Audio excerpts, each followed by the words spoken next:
Ladies and gentlemen, welcome back to the channel. It's Africa Unboxed. Today we are honored to bring you an exclusive look into the newly opened Kwame Nkrumah Memorial Park here in Accra, Ghana. But that's not all. We have a special treat for you, as with an extraordinary individual who holds a unique perspective on the park's significance. The Dr. Kwame Nkrumah Memorial Park, located in Accra, Ghana, is a site of immense historical and cultural importance. It pays tribute to one of Africa's most influential figures, the visionary leader Kwame Nkrumah, who played a pivotal role in Ghana's independence movement and the pan-African movement. Also, I had the privilege of speaking with Dr. Onzi Nathan Kwame Nkrumah, the eldest son of Dr. Kwame Nkrumah, who has graciously agreed to share his personal insights and reflections on the reopening of this iconic memorial park after extensive renovations. Hi, sir. Hello. What does this mean to you? It's an improvement. I mean, if CPP was in power, I'm sure we wanted to do much more and much greater. But I'm relieved, I'm grateful, I appreciate this. However, you know, I can see there's some deviation. There are other names popping up. It's not only Kwame Nkrumah here. So this part I don't approve of. But the material work, the architectural work and so on, it's fine. I mean, just not the maximum capacity for the site. We can do better, but it's certainly a great improvement from a physical, material, structural point. Do you feel that this place represents the ideals of Dr. Kwame Nkrumah? I haven't studied the new structure and the new design, the layout, so I don't want to be categoric in any way, but nothing can really contain Osagyefo ethos or thoughts or ideology, not easily. I mean, you need lots and lots of books and lots of angles. He was a multifaceted man and many blessed in so many ways, so it's not easy to contain him in one box, really. But you can get there are a lot of youth here listening to you right now. Yeah. If there's one thing you would like to say to the youth of Ghana concerning your dad, what would that be? Well, he wanted the best future for every little child here. And we owe it to the children and their children to do better for their sake, for their future. And I want them to see a CPP government in action. I don't want them just to read about it in the books, in the history books. I want them to live it and enjoy it and appreciate it. And I would say the best is yet to come, especially under the CPP government. So vote for CPP, bring us back to power, and we will show you how best we can do Ghana. So help us, God. What does this mean to you? Kwame Nkrumah and all that.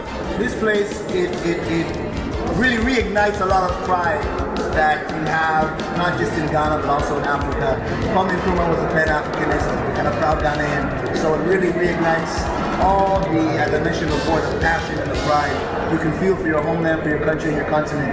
And it shows that there is a reason to continue supporting and even joining in the fight for the development and sustainability of the country and the continent. It's a lot of emotions right now, but I think joy is a big one because Nkrumah is the name in Ghana. And to see how we are now creating this space to make a lasting impact for his legacy, I think it's very important for the world to see, especially as a Ghanaian state. Wow. So I was asking the question, what should this mean to the youth of Ghana? What ideals do we take from it?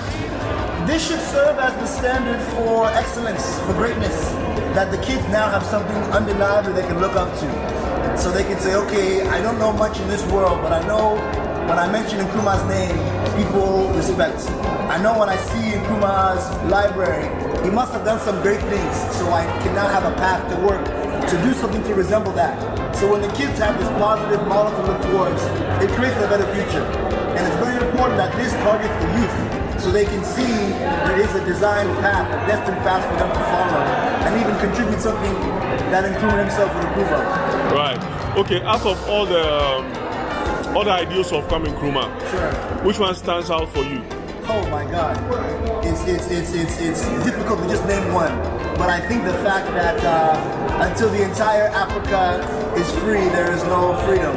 But I think he's pushing for the main independence of Africa, of Ghana, does not exist without the independence of Africa. Right. I think it's very true that Ghana needs to serve as the model for the continent, and as we can truly enjoy our jubilation, our success, and our forward progression. We can enjoy that for our own self here. But we cannot fully embrace the celebration until the rest of our brothers and sisters around the continent share that same feeling of independence and freedom. So that's the one that I really stand for. It's we are one country out of 54. Right. To keep the movement going. Trying to piece together the question. Sure. Most of Africa is independent. Correct. Do you feel some way, somehow, we are still under some type of bond or bondage, or some say neo-colonialism? Do you feel that? I do believe so. I still believe that there is some sort of bondage that still binds many of our people, not just in the continent, but across the diaspora. But the positive outlet of that one is the fact that it's an easy solution, because that bondage is in the mind. And the best way to free ourselves from that bondage is to free our own thinking. When you think you are chained down by some imperialism or chained down by some lack of capability, that is your own slavery. But when you can unchain that thought process out of your brain, you yourself can bring yourself out of that bondage. And it's each one teach 10. So when you can train your mind to realize, wait a second, I don't need to glorify the struggle. I don't need to live like I am in chains. I don't need to live like the sacrifices that my ancestors put down are still present today. I can be the one to make a change. That will cause the ripple effect to reduce all the bondage. Because it might not be a physical slavery that you see, but it's Right. a mental slavery Right. that is still very, very, very present and prevalent. And again, not in the continent, but across the diaspora. What structures do you feel need to be, should I say, changed or attacked to make sure we break down this this mental bondage you speak of? Just a focus back on the roots, a focus back on the history, and not just a history of struggle, but the history of resilience and perseverance and success. Because I would say what any history book would tell you, but that is only true to an extent. But what you should know as an African is that our history was prevalent before any hardship. Our civilizations, our structures, our infrastructures were built before any Western influence. So for us to really make a great way against this fight against the bondage is by going back and recognizing that everything that's in place today is something we were already a part of. Right. Recognizing where we come from, recognizing where we have been so we can know where we are going. And it's something important. Marcus Garvey said, if you don't know your history, you're like a tree without roots. I'm paraphrasing, but that's an important statement that Right. people need to realize. Learn yourself, know the history, know where you come from, and you are already leaps and bounds ahead of the fight to end that mental slavery. Okay, I want to ask, how long have you been here? In this building here, or No, in Ghana. Oh, I'm a Ghanaian, so. Okay, Yeah, from where? U.S. Ghanaian. I'm from California and Ghana. My daddy's from Kumasi, my mom is from California. Okay, so I would assume you know a bit about the educational system. Of course. Okay, do you feel it has a role to play? Are the courses we learn at school affecting the way we think? It's true. I think it's the lack of education that we receive, the lack of substance. Because I've met several people, not just in the U.S., but also across the continent, that say their knowledge of the excellence of black people and Africans is very limited because of what is taught in the schools. You are learning a foreign history. It's important to be well versed in all the cultures, but you have to know your own self. Right. And when the schools are only teaching American history, European history, it creates a huge gap for African history. I even met a friend from Egypt. He was mentioning that I'm so excited when I meet people from Ghana because my school doesn't teach me anything of sub-Saharan Africa. And that lack of knowledge from the institutions perpetuates that same slavery that has been in place for years before us. So it's very important that you don't rely on the institutions to teach you your knowledge, but you yourself, you have to go out and find what draws you, back to the continent? What draws you to a passion of self? And it definitely is an issue in the institutions and the education system. But again, they are doing their job. And the job was never designed to uplift us as a whole. So you can't depend on that change to come overnight. Right. It has to be something done within. So you see the museums of Kwame Nkrumah, you listen to the lyrics of the revolutionary artists, even Bob Marley, his music, and you realize that, wait a second, we are actually the ones who are really entitled, not entitled, we are the ones who are next in line to this throne of enlightenment. That is where you can realize that this tool is not for us, and we deserve better because we know better. Charlie, what do you make of the statue with the head cut off? The statue with the head cut off, I think it shows history, but it also needs to be mentioned that we don't praise that. Because there was a time when Nkrumah was not a favored man in this country. And the fact that we are still showing the remnants of that riot, it's important that people know he was a revolutionary and people didn't agree with him. But it's also very important to recognize that despite he has a statue with his head is cut off, we have still come back to show a larger platform, a larger area to respect him. So it's difficult. It's important to know your past. It's important to acknowledge the acts of the revolutionaries and the justice and injustice that have taken place. But we cannot afford to glorify the struggle and glorify any ignorance of the past if we want to make a better future. Right. Do you have any last words? Hey, yo, big up. You already know who it is. Prince Nana Kofia Santi Sefa Wachi Bumaye. Black Star Polo to the world. You already know what it is, my man. Africa Unite. Yeah. My name is Nigel. I'm from Oakland, California, in the United States. Okay. How long have you been here? We've been here for 3 days. 3 days. So how's it been like? It's been beautiful. It's been beautiful. It's my first time to the continent. It's my first time to Ghana as well. Okay. It's been beautiful. Nice. It's very interesting for us to see, be in a country where everybody's black and you don't see white people for days. I hear that a lot. Yeah. Really? Yeah, it's just interesting. You're like, oh my God, everybody. I don't know too much about, out there, but what's the population ratio like? In the United States? Yeah. We're 13% of the population. African Americans are 13%. Oh. Yeah. So it's at least 3 to 1. Oh. And where we are, it might be a little higher maybe, but we're from California. Oh, So okay. West Coast. Right. And it's very progressive. Right. So it's, of all the places to live in the United States, it's the best. Wow. Because it's more progressive than the Bay Area. And that's San Francisco. Right, I know San Francisco. So, Okay.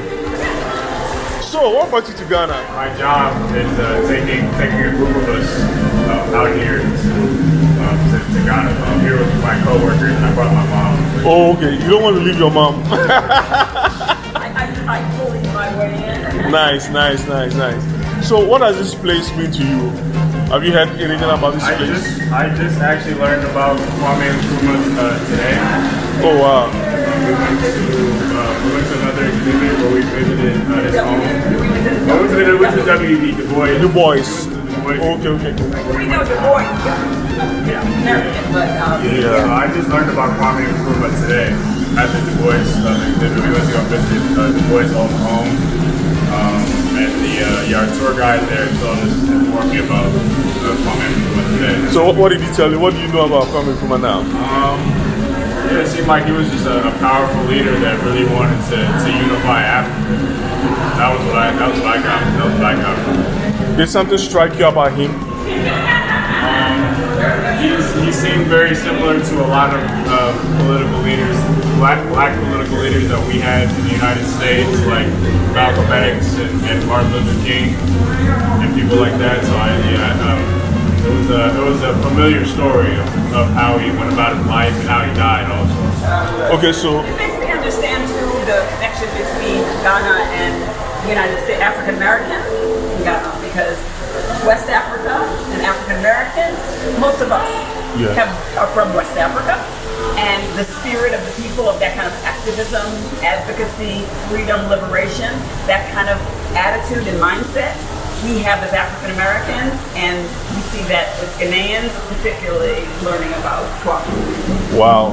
I've spoken with a lot of people, and they are like, See, I travel. we don't have a common ground. We do have a common ground. In activism, we have common ground. We're the same people. I mean, DNA we have. I mean, it's the same. So when I see you, you know, you look like somebody I know, you know, like that. And so the music, the way the music calls to me, the dance, all of that, the way the dance and the music calls to me, that is very familiar. You know, even the food is a little bit familiar. You know, Oh, like, really? You know, eating collard greens, those greens you guys eat in here. Turmeric. Yeah. I love it. I had one yesterday. So we eat the greens, we eat yams, you eat yams, you know, like that's just things that you eat and we eat that are very similar. Lots of chicken. Lots of chicken. Lots of chicken. We do lots of eggs too. I don't know whether you guys have had eggs yet. Yeah, Oh, okay. But the people look the same to me. So we have many people on our trip. Beautiful women. Some women standing over here, right here, who you didn't know they were African American. You probably You wouldn't know, and they don't speak. You think they're from Ghana? It's a symbol, a representation of a symbol, and it represents, I don't know, really the beginning of independence from colonialism, honestly, and of like liberation and freedom on the continent for Black people in our own place, right? And so for my people who have come from this place, to know that there's liberation happening, but so late, honestly, you know, not too late in the grand scheme of things, right?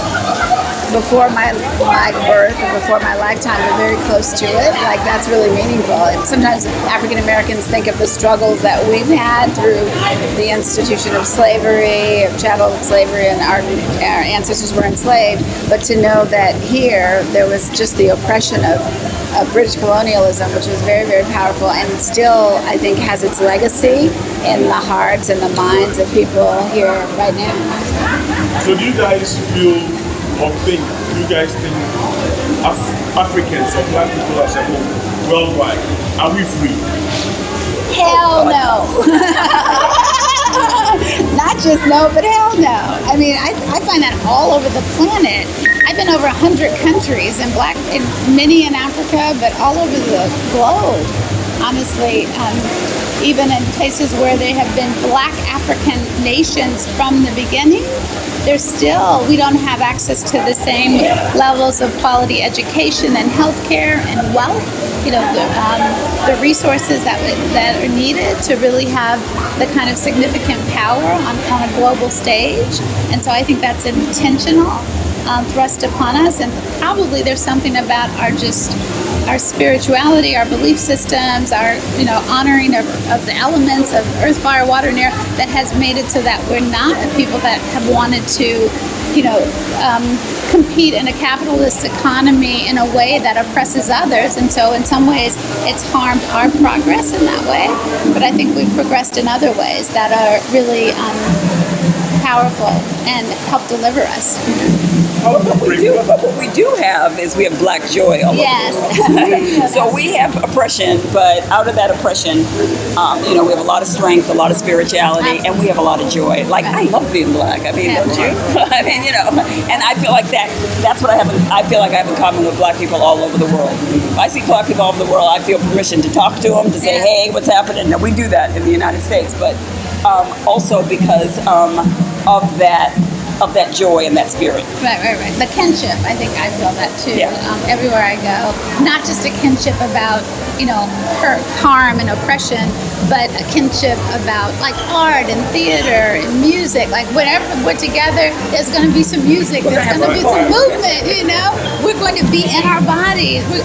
We extend ourselves, but also we're the sense of community, unity, right? Family, like all of that lives through all of us. And also, that it's not, race is socially constructed, right? And so it's not about skin color, but about kind of, Black cultural identity. So many of the people in my family or people that are with us have very light skin, and yet their Black identity is so deep. It's deeper than some others with very, very dark Black skin because of their kind of, class identification or whatever that may encourage them to separate from all those cultural traditions that we value. So one last question we have here. Yeah. you guys had one thing to say to the entire black race worldwide, what would that be? Continue to love yourself, right? Because I think through our own self-love and self-celebration and appreciation, we kind of radiate that joy that you're talking about into the world. And we both tend to take care of ourselves when we love ourselves, like our own health, but we also take care of our prosperity, and that feeds our communities, our families, and the nation and the world. I would say we are connected. We're connected to one another. I feel a kinship and a connection with Black people all over the world.